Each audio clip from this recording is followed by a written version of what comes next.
The topic of today's video is how to fix Mrs. Browser extension not working. Now, Mrs. Browser is a great Android or mobile browser, but the extensions can be very finicky. Unfortunately, the only way to fix it is to completely remove the browser extension and then re-add it. So here's how you do it. Go to the puzzle icon at the bottom of the screen here. And let's say Phantom Wallet is the problem, but we're going to click on extensions again. And so what we're going to do is navigate to Phantom Wallet or whatever the problem extension is and click on remove. And now it's removed, and then we want to go to the three stripes on the top, and then we want to click on Web Store.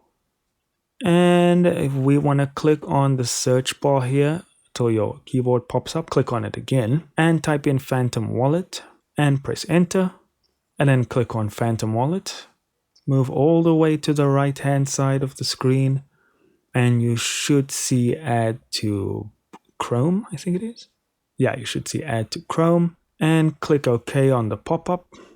And that is it. I hope you have your seed phrases because you're going to need them if you are reinstalling a wallet, for instance. And that is all there is to it, guys. Thank you so much for watching. Do consider liking and subscribing, and I'll see you in the next video.